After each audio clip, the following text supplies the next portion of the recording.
Ajnanajnanasya Jnanajanashalakaya Chakshurunmilitam Yena Tasmai Shri Gurave Namaha. Hey Krishna Karuna Sindhu Dinabandhu Jagatpate Gopesha Gopika Kanta Radha Kanta Namostute Tapta Kanchana Gaurangi Radhe Vrindavaneshwari Vrishabhanusute Devi Pranamami Hari Priye. Hare Rama Rama Rama Hare Hare, Hare Krishna Krishna Krishna Hare Hare. Ya Kundena Tushadhara Javala, Ya Shubhra Vastra Vrita, Ya Vena Varadanta Manditakara, Ya Shveta Padmasana, Ya Brahma Chuto Shankara Pratibhi, Vede Sada Vandita, Samam Patu Sarasvati Bhagavati, Bodhi Pradham Sharadi, Bodhi Pradham Sharadi. Boa tarde. Então, o assunto que eu queria partilhar com vocês hoje é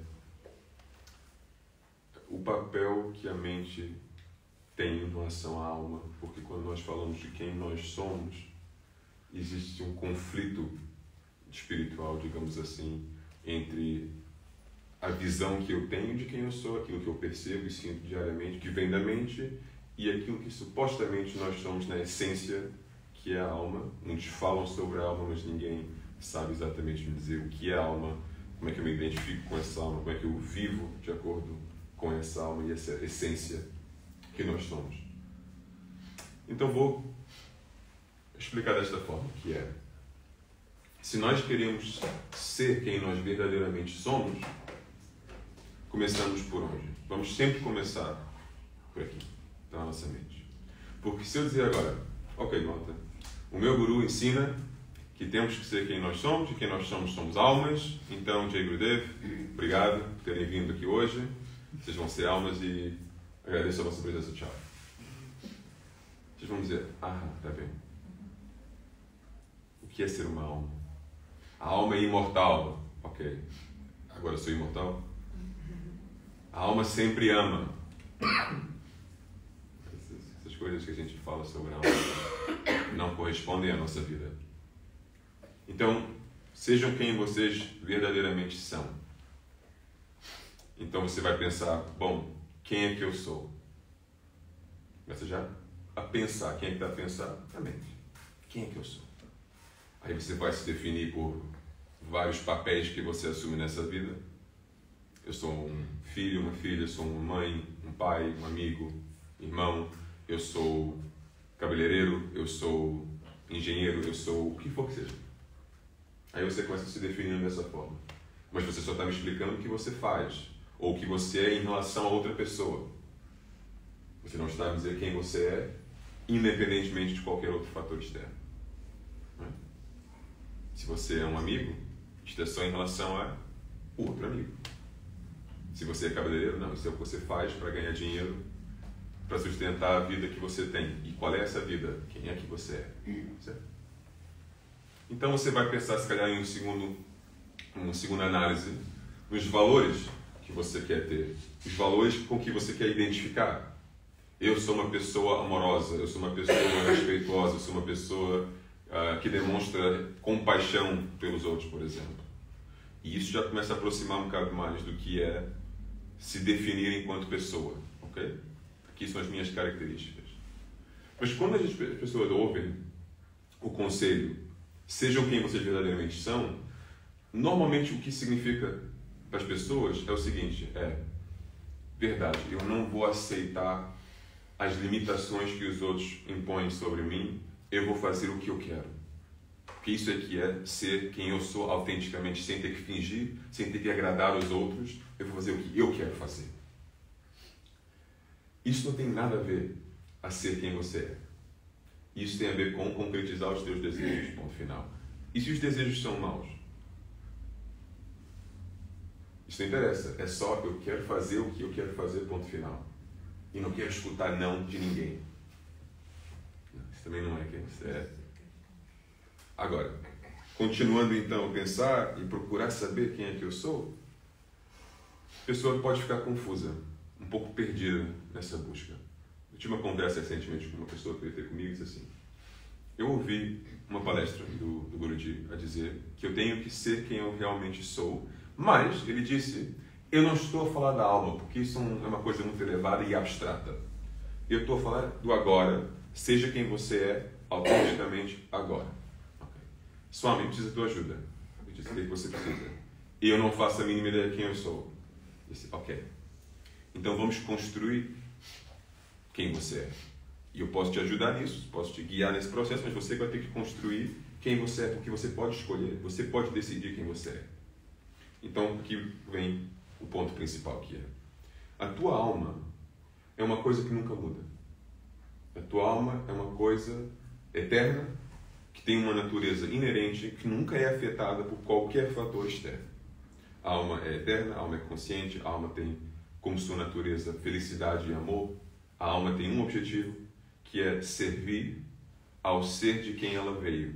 E quando eu digo servir, não é escravidão. Não tem nada a ver com isso. Nós temos uma interpretação dessa palavra negativa. Serviço é simplesmente amor em ação. Quando nós queremos expressar amor, a gente faz isso praticamente através do serviço. Okay? Quando eu faço algo por alguém, é um ato, um gesto de amor, um gesto de carinho, ou de cuidado, ou o que for que seja. Isso eu estou a chamar de serviço como um termo abrangente. Okay?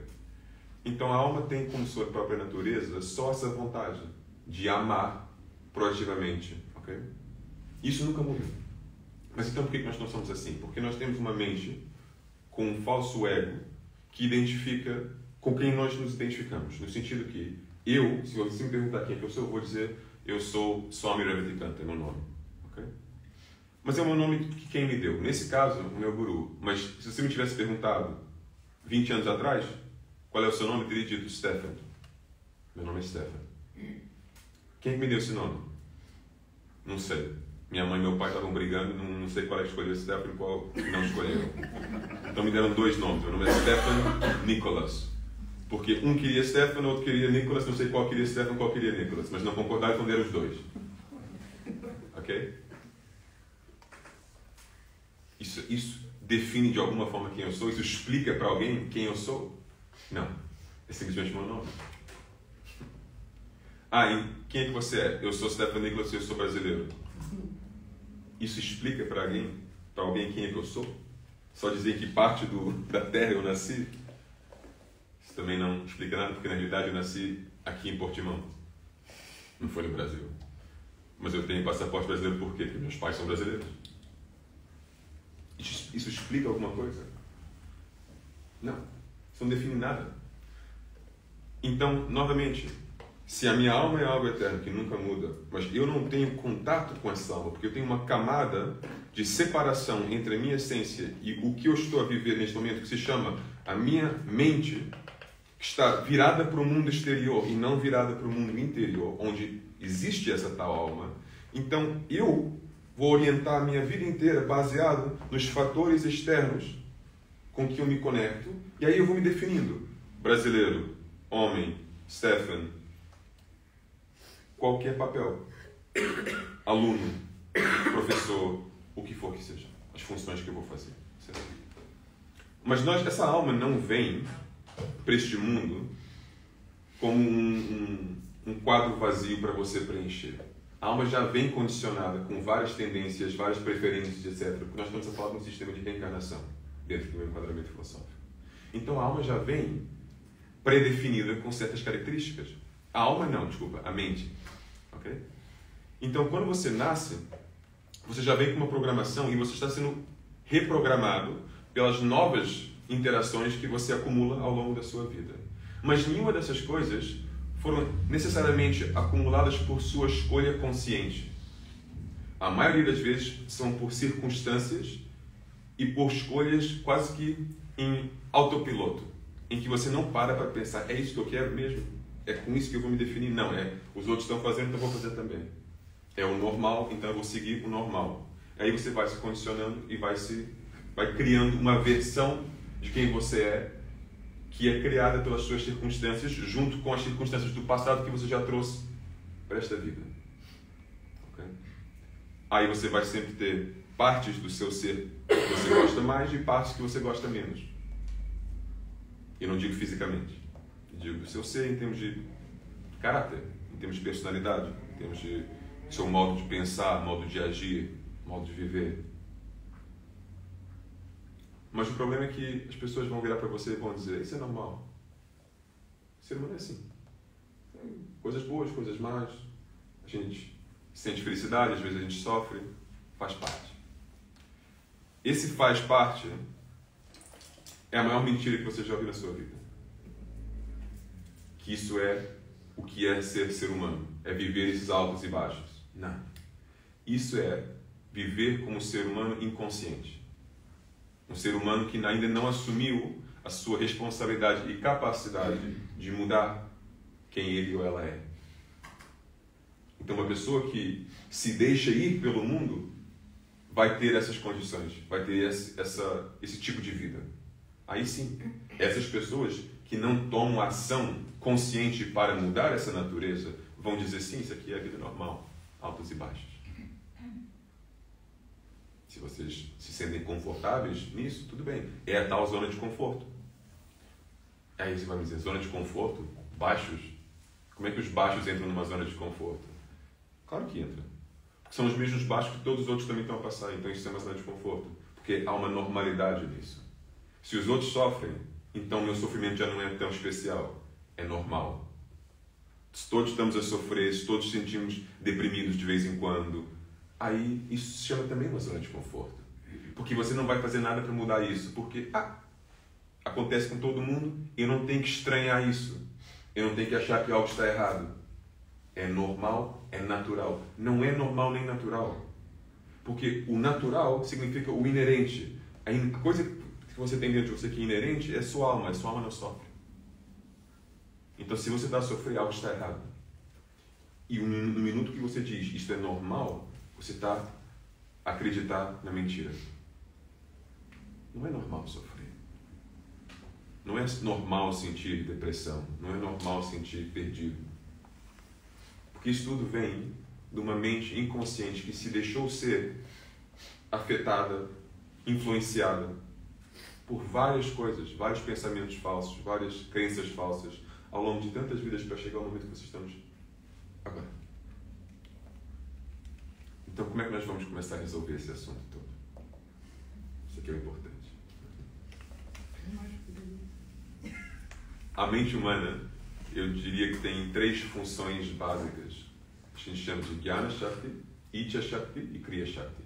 Jnana Shakti significa que nós temos a capacidade de formar pensamentos, ideias. Certo? Segunda função, que se chama Icha Shakti, nós não só conseguimos formar ideias, não podemos só conceber de ideias na nossa mente, nós podemos também criar desejos, vontades de concretizar certas ideias. Certo? Eu crio uma atração, uma vontade, uma intenção. E a terceira função, que é Kriya Shakti, eu tenho a capacidade de pegar essa ideia, juntar com esse desejo, essa intenção e agir, criar ação. Pegar a ideia abstrata e manifestar como ação exterior. Certo? Então são 3 funções que a mente, toda mente humana possui.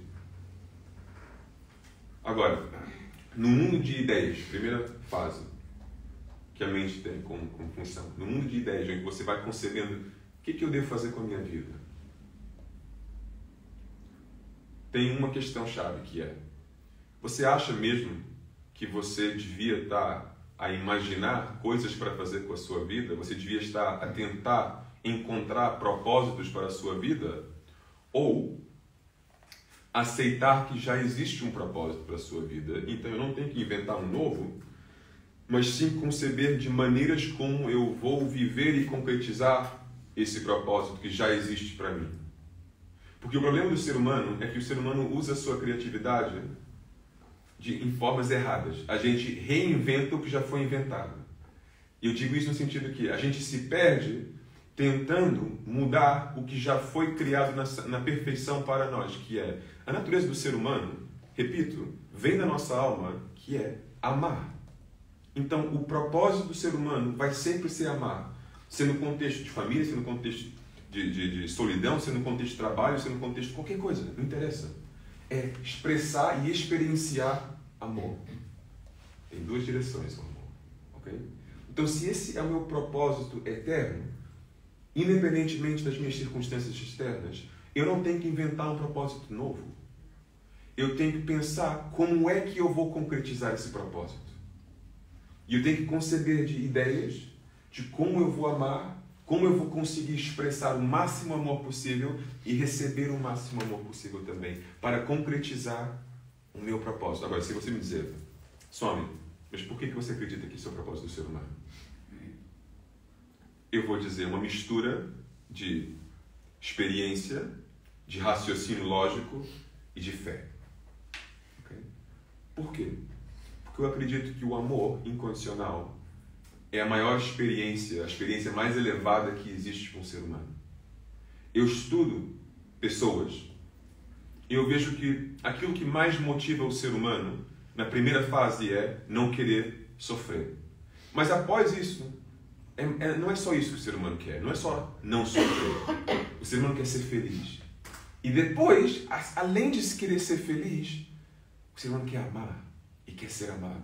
Mas eu ainda não encontrei nada para além disso que o ser humano quer. Nessa evolução de desejos abrangentes. O mais básico é esse, não queremos sofrer. Minha vida pode não ser ideal, mas pelo menos não quero sofrer. Eu posso aceitar o básico, mas sofrer não. E a gente tenta fazer isso, o máximo possível. Mas isso não é o propósito mais elevado possível de um ser humano. Fugir de emoções negativas. Fugir para onde? Para a paz. O que é a paz? A paz é só a ausência de problemas. A paz não é a presença de algo positivo. A paz é a ausência de coisas negativas. Então isso para mim também não é o fim da jornada. Meu objetivo não é alcançar a paz. A paz é a base mínima que eu preciso ter para acrescentar algo de positivo na minha vida. Se eu tenho coisas negativas e eu tento acrescentar algo positivo, elas se cancelam até um certo ponto. Tem um caos interno e não vou me sentir concretizado e completo. Então, removendo a negatividade, eu chego a um ponto neutro que a gente chama de paz. Mas eu não quero estar num ponto neutro, eu quero estar num ponto de beatitude, de felicidade, de amor, de êxtase. Isso precisa que eu coloque algo positivo, que eu construa algo positivo em cima desse fundamento de paz. E para eu fazer isso, para eu fazer esse processo todo, eu caracterizo nessas 3 fases, que é evitar o sofrimento, sentir a felicidade, mas eventualmente sentir o amor. Então, se eu aceito isso como sendo o propósito inerente do meu ser, então eu tenho que usar essas funções mentais simplesmente para me posicionar da melhor maneira possível para concretizar esse objetivo máximo, que é amar e sentir o amor. Certo? Amar e ser amado. Então, com Jnana Shakti, eu vou conceber de ideias de como vou fazer isso. Qual é a ideia mais comum que o ser humano cria, concebe na mente, de como nós vamos amar e ser amados? Qual é o mais comum? Casamento. Casamento? Um parceiro? Queremos encontrar uma pessoa. Porque a gente pensa assim, quem é que ama? Pessoas amam. Os animais também. Então o que a gente faz? A gente pega um animal e um parceiro.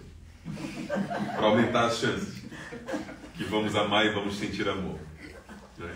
E se um animal não basta, pegamos um segundo. Mas o que existe por detrás disso? É a vontade de sentir amor e de poder amar algo que vai apreciar isso. Se eu decido amar esse chão é lindo. Vai existir sempre um limite, porque eu vou amar, mas não vou sentir que o chão está a apreciar esse amor e certamente não vai me dar nenhum amor em troca. Infelizmente. Então você vê que a motivação por detrás desses atos, dessas coisas, é sempre a mesma. Eu vou procurar amar, mas eu quero amar algo que vai me dar amor em troca também. A gente tenta. Então, a solução mais comum é essa, é encontrar um parceiro em um plano assim mais básico, um animal de estimação também. Problema com os parceiros. Nem sempre tem problemas, mas quase sempre. Por quê? Porque se duas pessoas se unem com a expectativa que vão conseguir se amar uns aos outros e vão receber o amor em troca de uma quantidade, de uma maneira que vai satisfazer essa vontade máxima, que é sentir o amor pleno, quase sempre não resulta exatamente assim. Por quê? Porque, como eu disse, são pessoas que ainda não se livraram das negatividades, não chegaram ao ponto de paz interior e não conseguiram construir a sua positividade plena. Então, quando você junta duas pessoas que ainda não fizeram esse processo pessoal, o que vai acontecer? Você não tem que só lidar com as tuas negatividades, os teus problemas, mas também o do parceiro. O que pode resultar num processo super saudável, que é um ajuda o outro, para os dois subirem juntos. Ok? Isso existe e é possível. Mas para isso você precisa não só de uma pessoa madura com essa consciência, mas duas. E as chances que isso vai acontecer já baixaram um pouquinho mais. Porque a chance de encontrar uma pessoa madura já é complicado. Uma pessoa com essa consciência. Então duas. Numa fase de vida compatível para os dois fazerem a mesma coisa. Mas repito, é possível. Claro que é possível. É possível duas pessoas ajudarem aos outros a construir esse modelo interno. Okay? Mas é um modelo individual. A pessoa ajuda a outra a criar a sua própria felicidade independente do outro. Se existe dependência, não é a felicidade do qual estou a falar. Por quê? Porque a felicidade está ligada a algo fora de você, que pode ser tirada da sua vida em qualquer momento. Você não controla a outra pessoa. A pessoa pode morrer, espero que não, mas a pessoa pode acordar um dia e mudar de ideias. Já não quer casar contigo, já não quer te amar. E você não pode controlar isso, você não tem controle nenhum sobre isso. Claro que não é o que nós desejamos, mas acontece.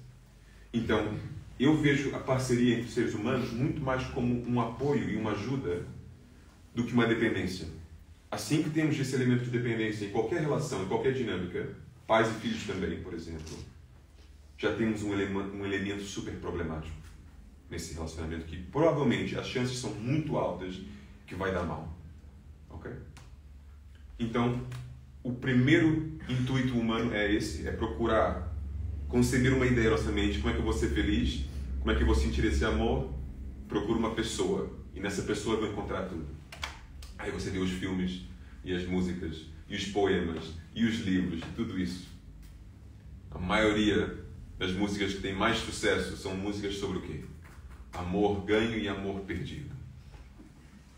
Porque é esse intuito básico humano. Eu quero amar e quero ser amado.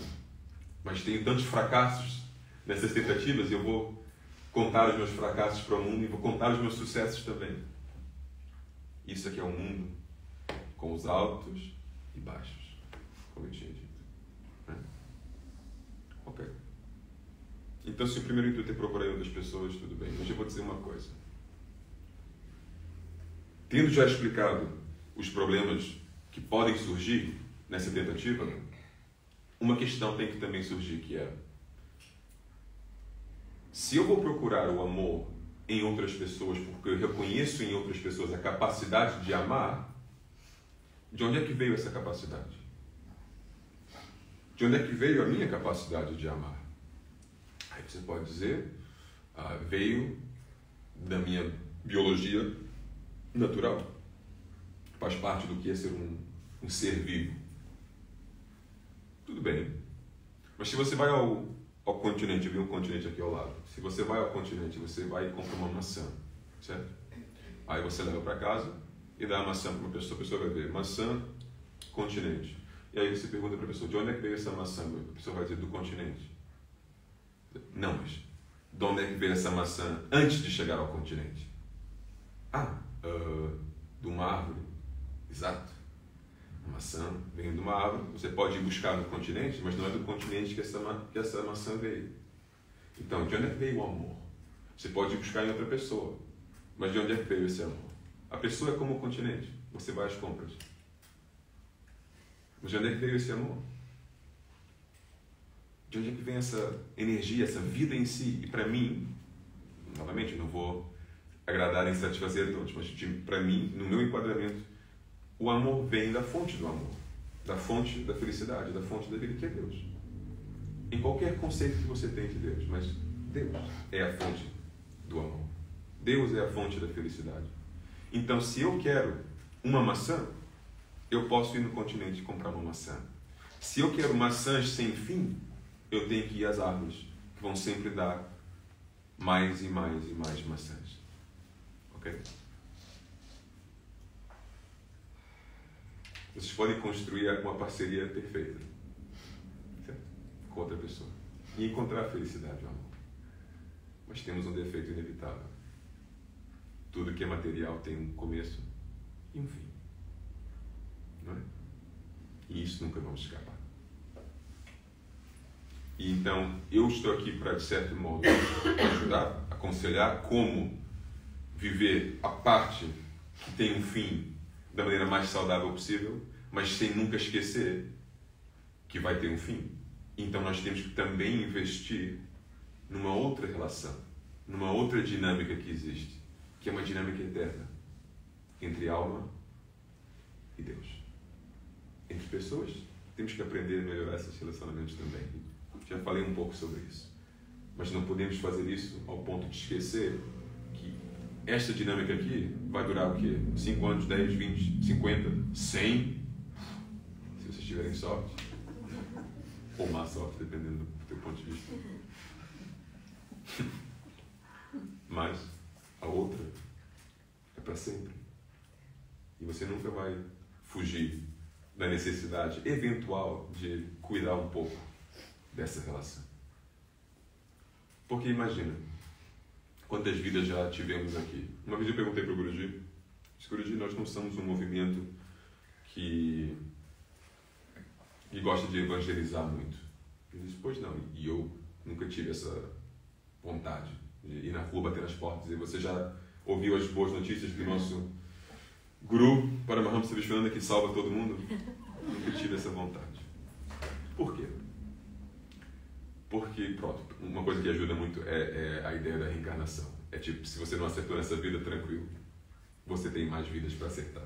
Okay? Então, não tens que ter medo, não é, de não acertar. E também não tem um inferno eterno dentro da nossa filosofia. Então, se você errar e errar feio, também vai ter tempo para corrigir esse erro eventualmente e escolher Deus eventualmente. Então, não há pressão nenhuma. Okay?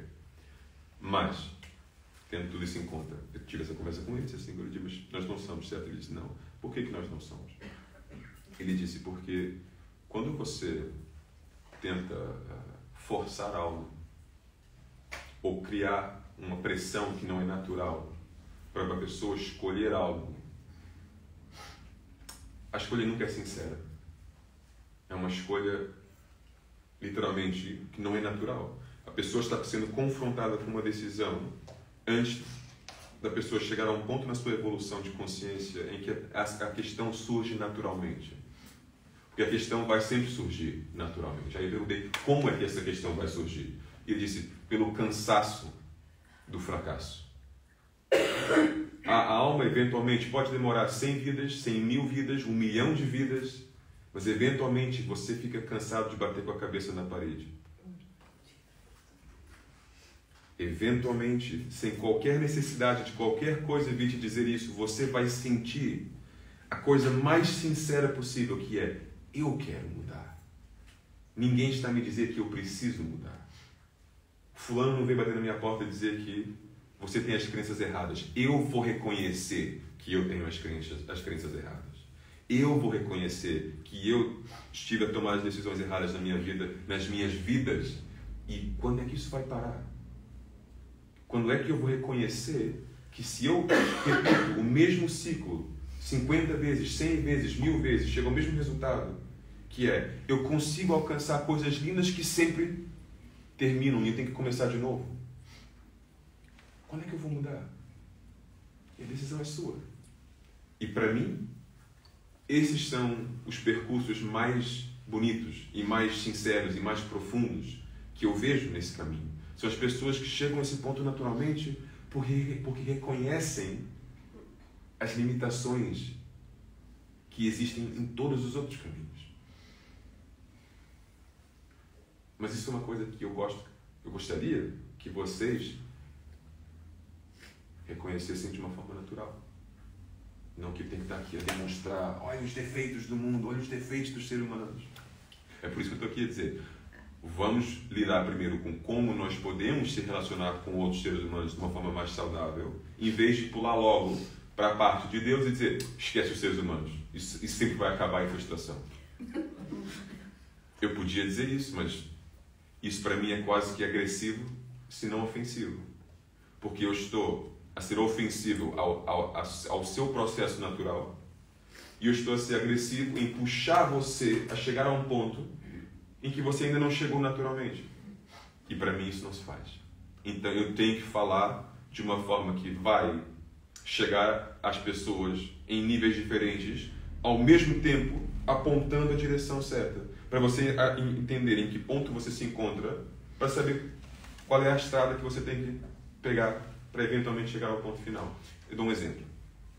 Imagina você vai para o aeroporto e você quer viajar vamos para o aeroporto de Faro, mais perto aqui.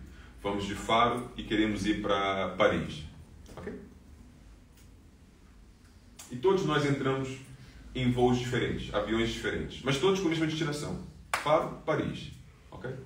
Imagina que lá em cima a gente pode usar os telemóveis e temos rede e vamos ligar um para o outro. Ou estamos num grupo do WhatsApp ou uma coisa assim. Aí uma diz assim, eu olhei para fora da janela e eu vejo o quê? Eu vejo a Espanha. Consigo reconhecer aqui a Espanha. Tem uma bandeira enorme da Espanha lá embaixo. Você vê lá em cima. Aí outra pessoa olha e ainda vê Portugal. E diz assim, então alguma coisa está errada. Eu estou em um voo Faro-Paris, outra pessoa está no voo Faro-Paris, eu vejo Portugal e ela vê Espanha. O que se passa aqui? O que se passa é uma resposta super óbvia. Que uma pessoa pegou um voo mais cedo que a outra. Então a pessoa já está um pouco mais avançada, mas o percurso é o mesmo. Se essa pessoa tiver um pouco mais de paciência, a pessoa vai chegar ao ponto que olha fora da janela e vai ver, Espanha. Espera um pouco mais e eventualmente vai ver, olha, França. Não é? Mas por que a pessoa só devia ter paciência? Porque já tomou a decisão certa. Entrou no avião, comprou o bilhete. A questão é, às vezes, nós temos que esperar o momento certo chegar. Às vezes, você não tem que mudar a sua vida. Você só tem que ter mais paciência e aceitar a sua vida. Porque você já está fazendo a coisa certa. Outras vezes, você está fazendo a coisa errada. Por exemplo, você quer ir para Paris, mas você vai para o aeroporto e você compra um bilhete para Nova York. É assim, aí você olha e você vê o quê? Mar. Oceano. Ui, não devia estar vendo oceano nenhum. Faro, Paris. Entende? Aí sim, você tem que carregar aquele botão, sair do avião, nadar de volta para o aeroporto e pegar um novo voo. Entende o que eu estou a dizer? Então nós temos que criar esse mapa inteiro para a pessoa entender que às vezes eu tenho que mudar, às vezes eu tenho que ter mais paciência comigo próprio, porque eu já estou fazendo a coisa certa, mas um passo de cada vez. Não podemos dar um salto enorme de um dia para o outro. Mas eu tenho que dar um passo todos os dias. Se eu paro de dar passos, lá vem o vento, de repente eu estou logo no início do meu caminho de novo. A vida é muito frágil. A mente é muito frágil. As coisas influenciam a gente com muita facilidade.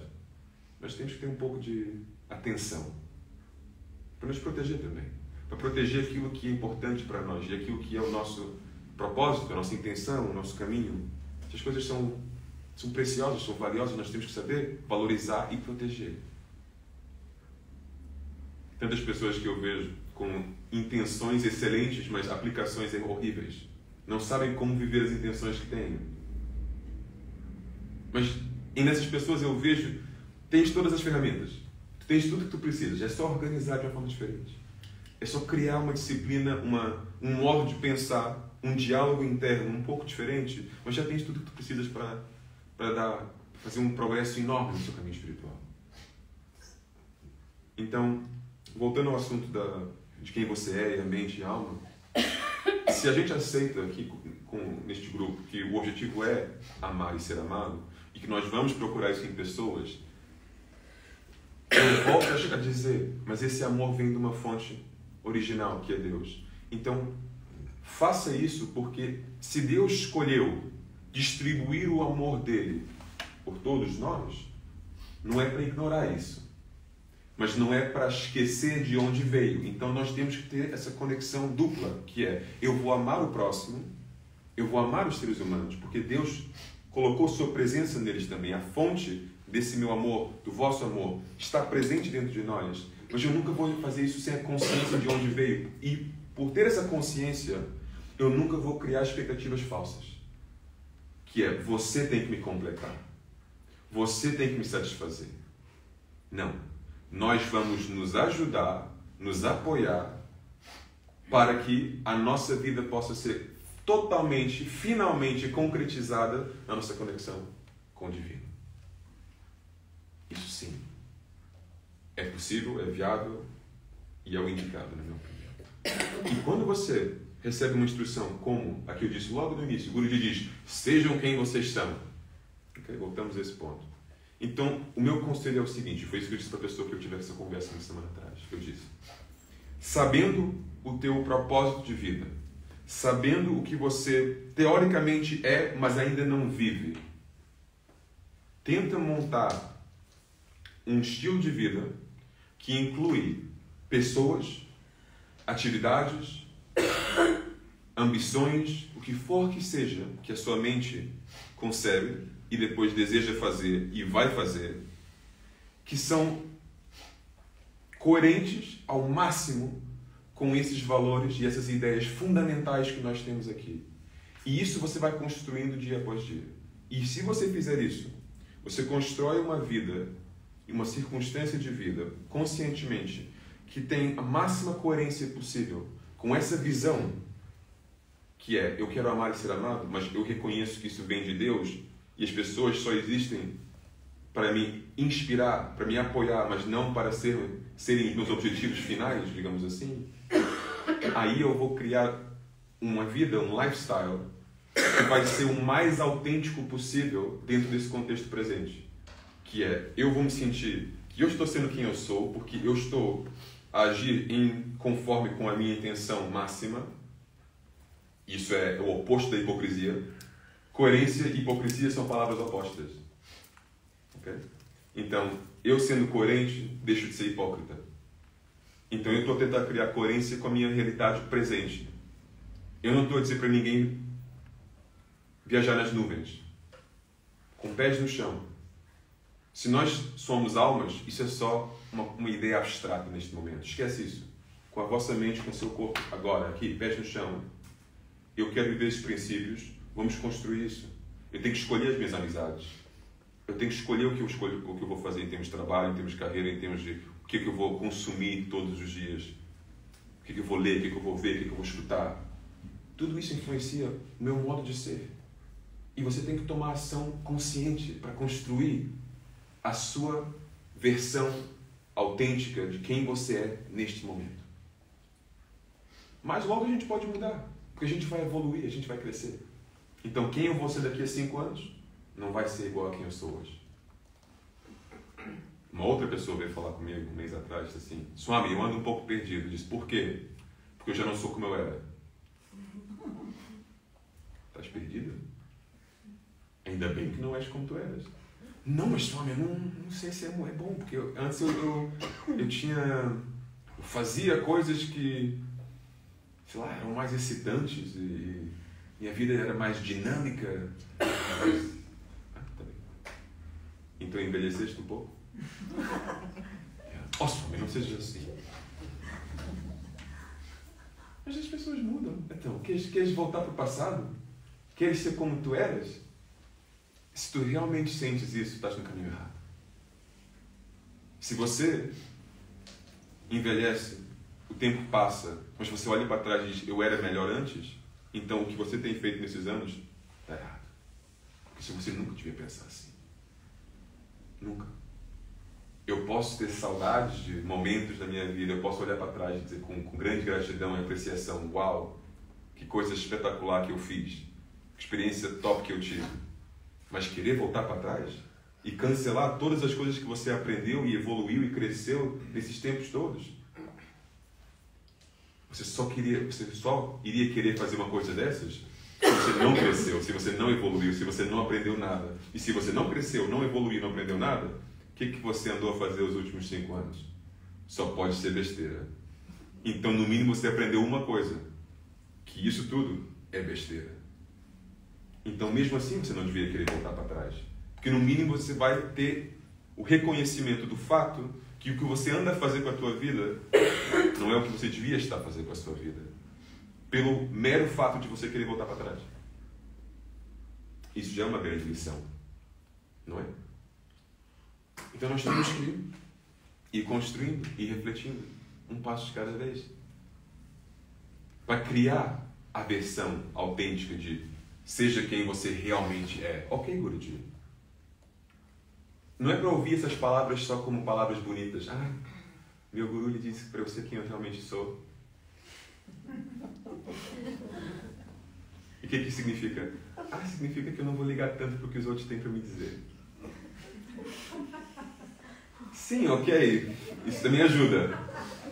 Ah, eu vou fingir um pouco menos. Ajuda. Tira as máscaras. Ajuda. Mas é muito mais do que isso.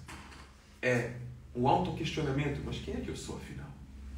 E se eu não sei, e a maioria das pessoas não vão saber, então bora construir essa imagem de quem eu sou. Bora construir as minhas melhores capacidades possíveis neste momento. Sabendo que quem eu vou ser vai sempre evoluir e crescer, porque é uma coisa dinâmica. Até eu chegar ao ponto de realização plena de quem eu realmente sou. Que eu não tenho que construir porque eu sempre fui. A alma não é uma coisa que você constrói. A alma é o quem você sempre é e sempre vai ser. Mas como a gente não tem essa identificação, e não é tão fácil se livrar do corpo e da mente de todos os desejos que nós temos e dar um salto para a alma. Ok, mundo, tchau. Agora eu sou um santo. Sou uma alma aqui. Bênçãos para todos. Não é tão simples. Então, ao longo desse processo em que eu vou virar minha consciência mais para dentro para chegar a esse ponto, eu vou construindo, melhorando, mudando, adaptando o meu eu verdadeiro, mas de acordo com esses valores, essas aprendizagens que eu tenho, essas reflexões que eu tenho sobre o que é realmente importante na vida. O que você não pode fazer é levantar o tapete e jogar todas as coisas feias do mundo lá para dentro, debaixo do tapete. Porque, eventualmente, o tapete enche e já não consegue cobrir as coisas. E transborda. Aí, depois de tantos anos de felicidade, de repente você começa a sentir aquela velha depressão de novo. De onde é que surgiu? Minha vida estava correndo tão bem. De onde é que surgiu? Você nunca se livrou desses problemas, você nunca ultrapassou. Está surpreendido por quê? Que eles voltaram?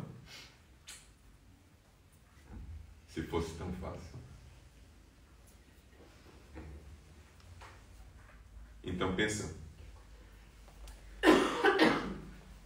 Temos mais uns minutinhos. Pensa aqui. Pensa comigo. Quais são as coisas que o ser humano joga debaixo do tapete com maior frequência? Dá um exemplo. Eu tenho alguns que eu vou te dar também, mas estou interessado para ver se vocês têm os mesmos que eu. Coisas que a gente gosta de não encarar, a gente não gosta de encarar, a gente gosta de esconder debaixo do tapete, fingir que não temos esses defeitos ou não temos esses problemas na nossa vida. Qual é um deles, por exemplo? A dor. Dor emocional. Dor física é difícil esconder debaixo do tapete. Mas a dor emocional. Né? A ira. Uhum. O orgulho.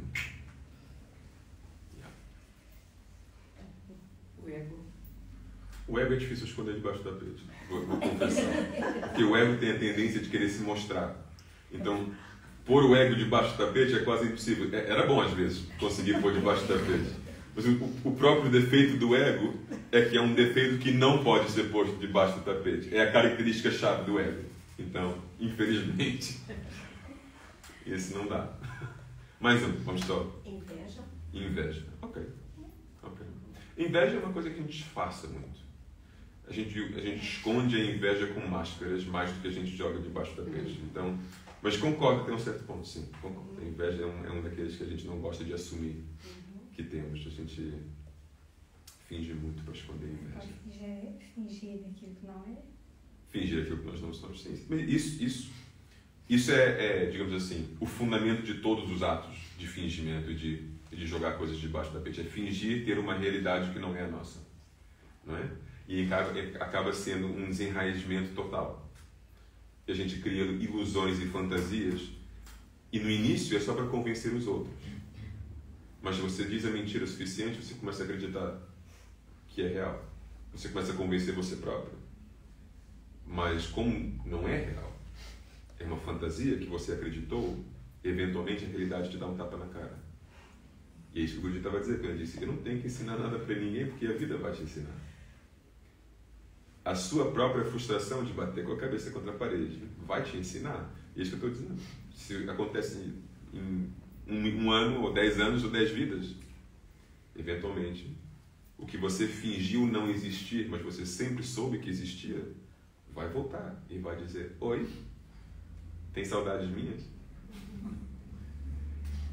Então, eu concordo com as coisas. Vamos começar com a dor. Dor emocional só vem de uma fonte, que é expectativas não concretizadas. Não vem de qualquer outro lugar. A pessoa não consegue te magoar se você não tivesse expectativas de como a pessoa devia agir contigo. E eu sei que é fácil dizer isso, muito mais difícil viver de uma forma diferente, mas é sempre isso. Você não tem poder nenhum. Você não tem poder nenhum para me causar dor emocional se eu não te dar esse poder. Eu tenho que te dar esse poder primeiro. E para dar esse poder a um outro ser humano significa que eu tenho expectativas, eu tenho confiança plena que você vai ser assim ou assado comigo. Uma coisa que o Guruji me disse sempre, que no início me machucava tanto, doía, mas que hoje em dia eu aceito com um sorriso, ele dizia: Swami, eu te amo, mas eu não confio em você. Eu digo: como você pode amar sem confiar? Isso não funciona. Ele disse: claro que funciona. Porque eu amo quem eu sei que você realmente é, mas eu não te confio porque quem você acha que você é não é quem você realmente é. Enquanto você tem uma mente descontrolada, que é capaz de fazer qualquer coisa em qualquer momento sem você querer e sem você poder dizer não dá para confiar. Como é que eu posso confiar? Porque em qualquer momento você pode até surpreender você próprio, então imagina surpreender a mim. Porque você não tem autocontrole, você não tem essa realização. Então eu posso confiar até um ponto. E ele disse, eu confio. A gente se conhece o suficiente e eu vejo a sua natureza até o ponto que eu posso confiar, se calhar mais do que confio em outros, mas nunca vai ser 100%, até você conseguir ultrapassar essa mente. Até você ter esse domínio total do seu ser, de quem você é. Não dá. Mas eu te amo. E no começo eu sofri com isso. Mas eu estou aqui dedicando a minha vida, eu sou seu discípulo, você não confia em mim. Pessoas que te largam e fazem isso e fazem aquilo, e eu estou aqui o tempo todo, acordando dia após dia, fazendo meu serviço, e você não confia em mim. Que ofensa! Mas aí eu fui tendo as minhas próprias experiências. Pessoas que eu confiava fazendo besteiras contra mim, aí eu fui dizendo, mas eu continuo amando. Estou chateado com essa pessoa, mas eu ainda amo. Foi isso que ele tinha me dito. Aí eu fui entendendo o que é amar, mesmo não tendo a capacidade de confiar. Então a dor só acontece quando você tem expectativas não concretizadas diferente de outras pessoas. A dor emocional. E contigo próprio também. Quando eu digo que vou fazer algo e não faço, eu estou mentindo a mim mesmo. Eu estou quebrar um contrato que eu fiz comigo mesmo. E eu posso sentir dor emocional por eu não ter honrado a minha própria palavra, sem qualquer outra pessoa estar envolvida nesse jogo. Isso é mentira a si próprio. É mentira a si próprio, mas é criar uma expectativa falsa, porque, novamente, eu sou capaz de prometer algo a mim próprio? Isso aqui é a questão básica. Eu sou capaz de fazer uma promessa a mim próprio se a minha expectativa é que eu nunca vou quebrar essa promessa? A verdade é, não, eu não sou capaz de fazer uma promessa dessas, porque eu não tenho controle. Se eu sou um ser 100% autocontrolado, aí sim eu posso prometer algo 100%, porque eu consigo garantir que eu vou cumprir. Porque eu tenho domínio de todas as partes do meu ser que podem cumprir ou podem não cumprir. Mas se eu não tenho isso, como é que eu vou prometer? Então, quando eu falo para o Guruji que eu fiz votos de monge, não é? O que eu digo para o Guruji? As minhas maiores, melhores capacidades, eu vou tentar honrar esses votos. Mas eu não posso te garantir. Em casamento, devia ser a mesma coisa. Com toda a minha intenção, eu quero honrar esses votos. Prometo que eu tenho a intenção de honrar os votos. Não prometo que eu tenho a capacidade de honrar os votos. Entende a diferença? Mas eu juro que eu tenho a intenção. Isso eu sei, porque é uma questão de sinceridade, honestidade.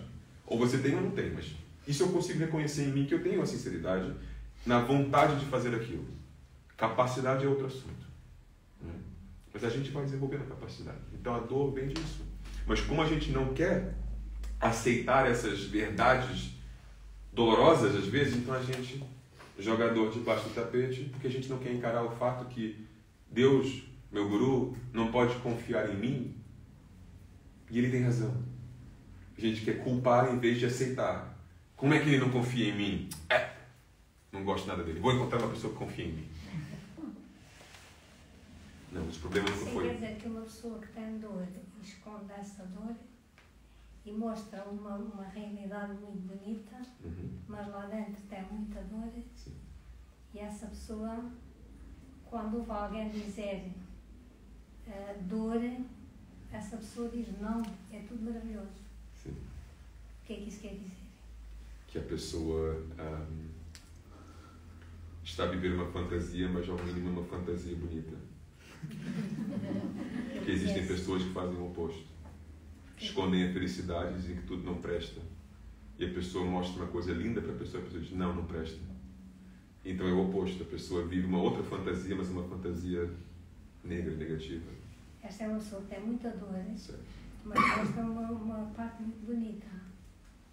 E não aceita ou vive uma parte.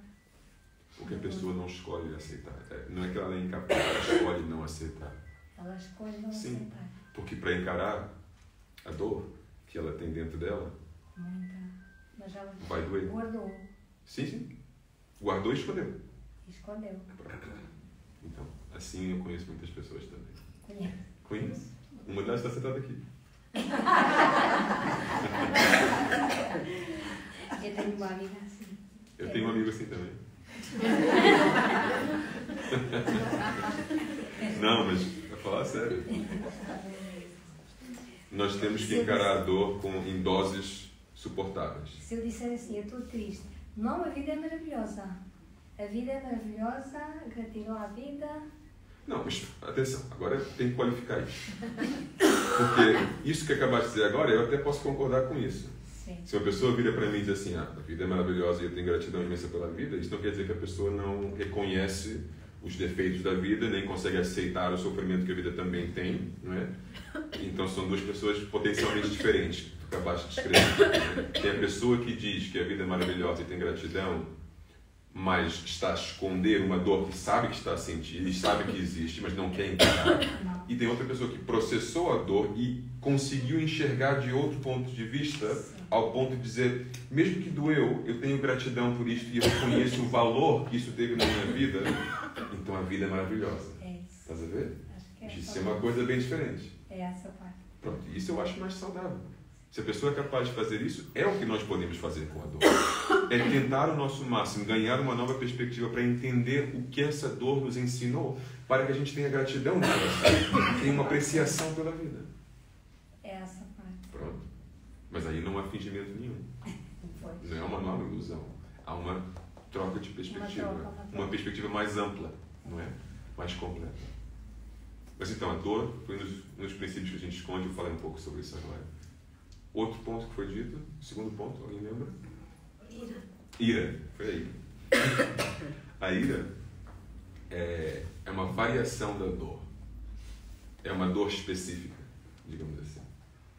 A ira é a versão é a versão máxima da frustração. Porque, por exemplo, eu não sinto ira todos os dias. Ira é uma coisa forte. Mas eu sinto frustração todos os dias. Em doses pequenininhas. Por exemplo, quando você olha lá fora e você vê, céu cinzento hoje. Frustração. Não é ira. Não é? Céu cinzento hoje, não posso com isso. Não. Também tens problemas mentais. Chega a esse ponto. Mas frustração básica existe. Ok? Você vai comer e a comida não está ao teu gostinho. Um dos ingredientes está faltando, alguma coisa do gênero. Você faz aquela coisa, né? Você tem um momentozinho de frustração, mas ok. Você vai tomar um banho, a água está morna, mas não está quente. Você vai deitar e você está 99% confortável. Mas tem aquela parte. Estamos a fazer o Om Chanta. Estou a gostar dos primeiros 10 minutos. Passados os primeiros 10 minutos, já começa a doer um pouco o joelho. Agora as costas estão reclamando um bocado. Não é? São pequenas frustrações. Chega a ser ira. Pequenas frustrações. Dá para fazer o Alexandre e deitado, para não ver as costas. Nem a posição. Agora, como é que se todos fizessem assim? Aí ia ser um chanting complicado. Mas teoricamente é possível. Mas voltando então ao assunto, por que é que nós escondemos isso debaixo do tapete, essas frustrações? Não é? Porque frustrações só são possíveis não quando nós temos expectativas não concretizadas no caso da dor, mas sim quando nós não temos a capacidade de aceitar as coisas como elas são. Coisas que são fora do nosso controle. Fatalmente são coisas fora do nosso controle. Eu controlo o tempo, mas eu vou sentir frustrado com ele. Isso tem alguma lógica? Imagina se sentir triste, frustrado, zangado com coisas com quais você não tem controle nenhum. Te apresento seres humanos. Não é? Então a gente esconde essas coisas porque a gente não sabe como encarar o fato que nós não somos seres racionais muitas vezes. Nós temos problemas com coisas que nós não podemos resolver e guardamos os problemas essas coisas orientam a nossa vida em tantas maneiras, mas é um tanto quanto ridículo. Imagine você, por exemplo, sai na rua, você vai dirigir e depois tem engarrafamento. E o que você vai dizer? Sai daqui, agora está separado. E você consegue mudar isso? Tantos fatores que criaram essa situação e quase nenhum deles no teu controle. Ok, você podia ter saído de casa 5 horas mais cedo. Mas como é que nós podemos viver uma vida assim? Não tínhamos que isso ia acontecer. Pronto. O meu ponto sendo, então, nós temos que saber que certas coisas, a única solução é aceitar ou largar. Não há como mudar. Entende? Coisas fora do nosso controle nós não podemos mudar. Agora, expectativas da dor, a gente muda. A gente tem que mudar a perspectiva, a gente tem que mudar a forma de se relacionar com a pessoa. Podemos mudar por não dar tanto poder à pessoa, por exemplo. Isso a gente pode mudar. Mas quando estamos a falar de ira, de frustração, já não é mudar. É largar, é aceitar o que não pode ser mudado. Entendem? Isso também é super importante. E a dor também se pode transmutar. Claro. Mas a dor tem esse outro elemento. Mas sim. E estou a generalizar as coisas um pouco. Sim, claro. Mas sim, tens razão.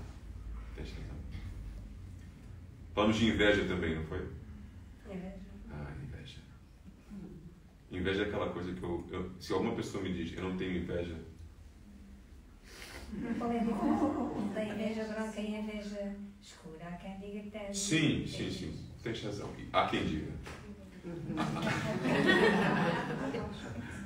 Há quem diga. Não quer dizer que eu concordo, mas há quem diga. Há quem diga que existe inveja branca e inveja escura. No sentido que há aquela inveja que motiva. Eu gostaria de ter isto no sentido que eu uso isso como uma referência para mim, não é? Mas para mim isso deixa de ser inveja. Eu não usaria a palavra inveja, então para mim não existe essa diferença entre inveja escura ou não. Para mim isso é motivação, é inspiração, não é inveja. Estás a ver? O Guru me disse uma coisa uma vez que eu guardei no coração e eu amo muito. Ele disse: todos os seres humanos são uma inspiração. Isso, como assim? Isso, são uma inspiração de como você gostaria de ser ou como você não gostaria de ser. Mas são uma inspiração na mesma. Eu estou tão inspirado por você. Eu não quero ser nada como você. Obrigado por me inspirar. Eu estou tão motivado agora para não ser como você. Não é? Então, motivação e inspiração pode vir de qualquer pessoa. Literalmente, é só um ponto de vista, uma perspectiva, uma escolha, certo? Mas eu volto ao ponto de falar sobre a inveja, que é a inveja é uma coisa tão comum, tão universal, e muitas vezes a coisa que eu acho mais trágica sobre a inveja é que a pessoa de qual você tem inveja também tem inveja de outra pessoa. E às vezes é você. Isso é a coisa mais estranha de todas, mas vou te dar um exemplo no meu contexto de vida. Porque às vezes as pessoas vêm ter comigo: Swami, gostei muito do que você teve para falar, etc. Acho lindo, mas para você é fácil. Porque você não só vive no ashram, é monge, etc., mas você tem proximidade ao Guruji. Você fala com ele, você tem o número dele, tem alguma dúvida, pode ligar para ele. Assim qualquer um consegue. Não é? E é possível que sim, é possível que qualquer um consiga. Tranquilo, não tem problema nenhum em aceitar isso. Mas sabe, o que eu acho engraçado é, as pessoas me dizem isso, obviamente demonstrando uma certa inveja, e eu pensando assim: se você soubesse a inveja que eu tenho das pessoas que eu considero sendo mais próximas a ele do que eu, o filme nunca acaba. Existe sempre alguém que você acha que tem circunstâncias mais ideais que as tuas para concretizar o que você quer concretizar. E essa pessoa vai ter outra pessoa que ela acha que tem circunstâncias mais indicadas do que ela. E essa corrente nunca acaba. Mas eu penso que a inveja, que é pior a pessoa que inveja. A outra, se não tiver nem aí para a inveja da outra, aquilo é dela, não é da pessoa. Não afeta a pessoa que é não, pronto, mas não estamos a falar da pessoa de qual nós sentimos a inveja, estamos a falar da pessoa que sente a inveja. Certo? Ok, então, eu concordo. As pessoas sentem inveja de mim, teoricamente, o problema é das pessoas, não é meu. Certo? Ok. Eu acho que ainda é uma simplificação até um certo ponto. Eu acho que existe uma parte em que nós nos envolvemos um pouco nisso, temos um papel, digamos, a fazer isso, no sentido que nós, com a nossa atitude, podemos alimentar isso nas pessoas ou não. E eu acho que isso também tem, até um certo ponto, uma responsabilidade própria, que é, se tu tens privilégios na vida, se tu tens dons, se tu tens coisas boas na vida, sim, não tens que esfregar isso na cara dos outros também. Exatamente. Certo? Porque é uma certa provocação. E se tu tens uma vontade genuína de ajudar os outros, então parte não é assumir responsabilidade pelos outros, mas pelo impacto que as tuas ações têm nos outros. Então eu acho que existe também uma responsabilidade na parte da pessoa que causa inveja nos outros, digamos assim, se é um ato consciente. Hoje eu vou sair com o meu Rolex e vou fazer isso, vou fazer aquilo, não porque eu quero me sentir bem, mas porque eu quero mostrar para os outros quem eu sou. Quero mostrar para os outros o meu nível. Estás a ver? Então tu entraste no jogo. Verdade que o defeito maior está na pessoa que olha para você e sente inveja. Mas você está provocando. Tá bem? Então eu não vou te absolver por completo de responsabilidade. Mas eu acho que essa pessoa que faz isso, essa pessoa que tem inveja, que se quer fazer mais que o outro. Sim. Isso é arrogância, não é? É porque se tem uma certa inveja do outro que se quer fazer mais. Não é? Mas essa tal corrente que eu estava a falar, não é? É uma corrente que acaba sem fim. Mas eu acho que as características humanas estão tão interligadas, interconectadas também, não é? Arrogância com inveja, com baixa autoestima, com tantas coisas diferentes. E quando começamos a falar disso, e vamos em 20 tópicos diferentes, não é? Mas focando no ato de ter inveja de alguém, só para dizer um ponto que ainda não disse até agora, que é: Quando nós sentimos inveja de outra pessoa, se você não é capaz de fazer a primeira coisa que eu disse, que é imediatamente transformar isso em inspiração, em motivação, que é o mais recomendável, digo isso já, é a solução máxima para a inveja é essa. Se a pessoa tem inveja é porque a outra pessoa tem alguma coisa de bom. E ela do que também queria ter esse bom. Queria ter esse bom, mas não tem, então tem inveja do outro bom, do que o outro tem de bom. Às vezes tem. Às vezes simplesmente não reconhece que tem. Pois. Isto é complexo, isto é complexo. Estás a puxar para tornar isso mais complexo. É porque muitas pessoas não têm inveja do que você tem, ela não quer que você tenha. Mas é duas coisas. Existe outra coisa. Isso é outra coisa. Isso nem, para mim, novamente, não é inveja. Por exemplo, a gente estava falando de inveja positiva e inveja negativa. Já expliquei que para mim isso não existe. Existe inveja e existe inspiração, motivação, etc. Okay? Nesse sentido, que se você não quer algo que a outra tem, mas você quer que a pessoa não tenha, sabe o que isso é? É maldade. E isso não te afeta de modo algum. Se afetasse você, já torna inveja de novo. Às vezes afeta. Mas é inveja, então. Às vezes o sentimento dessa pessoa te afeta porque ela começa a te tratar mal porque ela não quer que você seja como é, ou que você tenha, ou que ela... Estão misturando muita coisa. É um pouco parecido com a inveja, mas ela, tipo, ela não gosta de você ter, não é aquela inveja, ela simplesmente só não quer que você tenha aquele... Então tem uma preferência, simplesmente não gosta de você. A gente também conhece muitas pessoas assim. A finge que gosta? Mas então a pessoa é falsa. Só estamos chegando em termos diferentes. Como você vê, o ser humano é complexo e tem várias emoções e várias características. É por isso que às vezes é difícil focar em certos termos, certas emoções, certas coisas, porque eventualmente, como eu disse, estão todos interconectados. A gente começa a falar de todos. Eu acho que a inveja é assim. Até podemos ter uma inveja de uma pessoa até pobre, que não tem muito. Mas mesmo assim tem inveja daquela pessoa ser tão simples, tão amorosa. Ai, eu gostava de ser assim. Mas deixa eu explicar uma coisa. Deixa eu explicar uma coisa que ainda não expliquei até agora. Eu não acredito que a inveja é uma emoção justificada em qualquer momento. Ok? Por quê? Porque a inveja surge da ignorância. Você só é capaz de sentir inveja genuína de outra pessoa porque você é ignorante de quem você é. Porque na essência, ouve o que eu estou dizendo, na essência nós todos somos iguais. Na essência. Aceito que não somos só uma essência. Temos camadas exteriores, ok? Mas ao nível da camada exterior, você vê que uma pessoa é mais bonita que você, por exemplo, fisicamente. Okay? Uma pessoa mais atrativa, mais elegante, o que for que seja. E você vai sentir inveja, essa pessoa é mais bonita do que eu. A inveja não é que a pessoa é mais bonita do que eu. A inveja é, por ser mais bonita, eu acredito que a pessoa se sente mais feliz. Ou tem mais oportunidades para isto ou aquilo na vida. Então a inveja não é no ato físico, na coisa física, na realidade física da pessoa ser mais bonita ou não, é o que você acha que isso resulta em termos emocionais para o indivíduo. Ok? E isso é ignorância, porque eu te garanto, você não sabe como a pessoa se sente, primeiro. E é isso que eu estava a explicar com a corrente de inveja que existe, porque todo mundo acha que existe outra pessoa mais feliz do que eles. Então, essa ideia já é falsa em primeiro lugar. E segundo, se você não se sente capaz de sentir o mesmo amor ou as mesmas emoções que você acha que a pessoa está sentindo por ser mais bonita, é porque você tem ignorância sobre o seu verdadeiro ser e sua própria beleza, porque é só um ponto de vista. Beleza objetiva não existe. Não existe, ponto final. Quem eu posso achar atrativo, outra pessoa pode dizer, é horrível, não gosto de nada. Isso acontece em tudo, em música, em cores, em times de futebol, em todos os aspectos. Uma pessoa ama, a outra detesta. Então, inveja do quê? Inveja da emoção, do efeito de ter tal coisa, porque nós todos queremos o quê?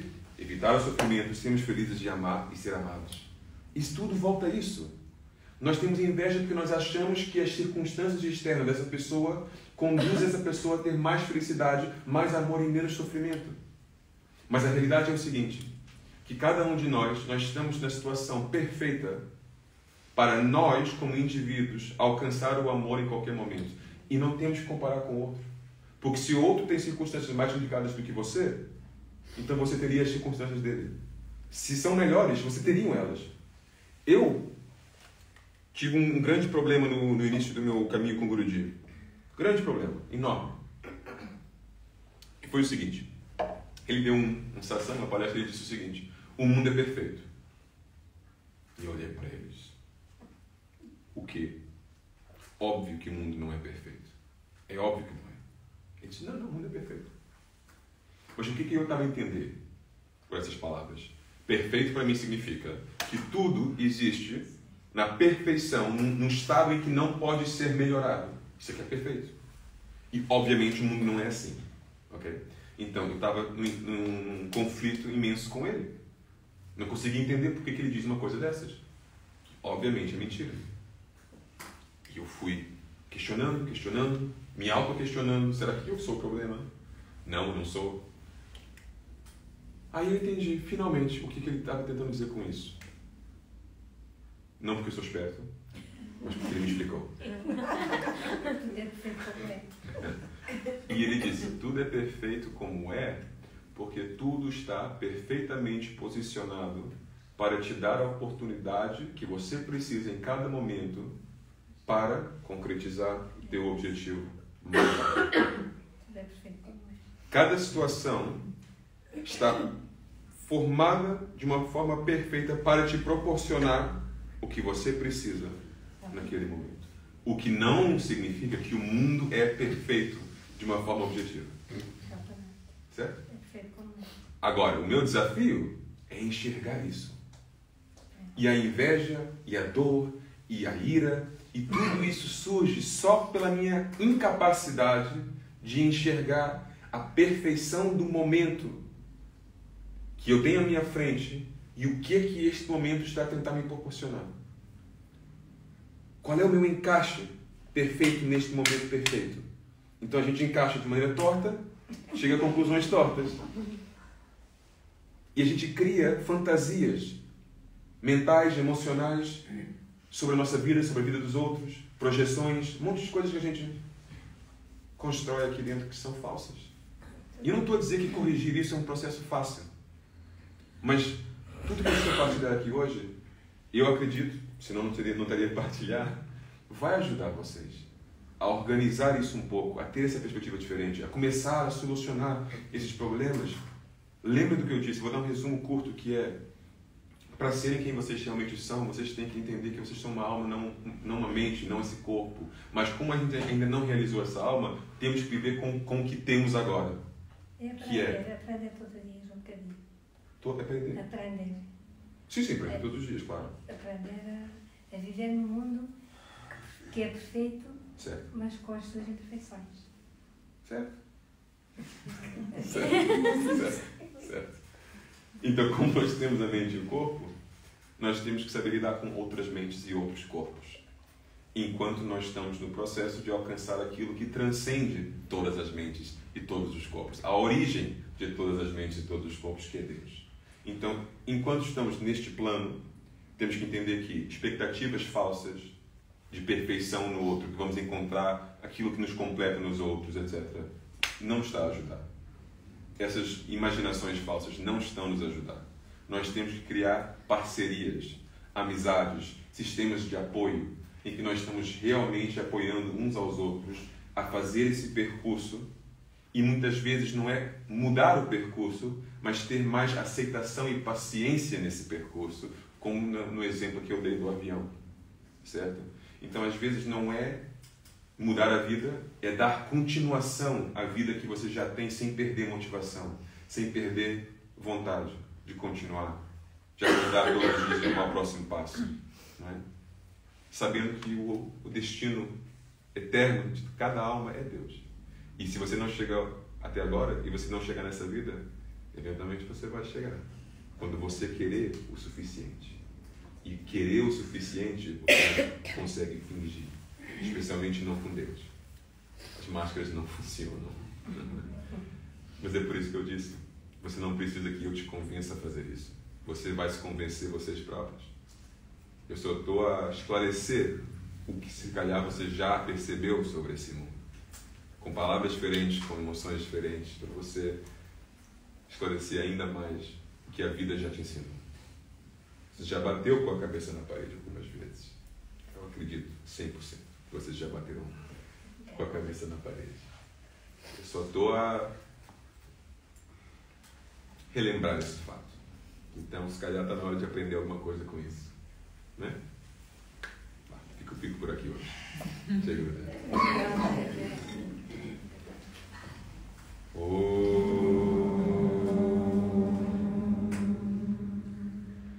Shanti, Shanti, Shanti. Shri Guru Namaha. Hari Om.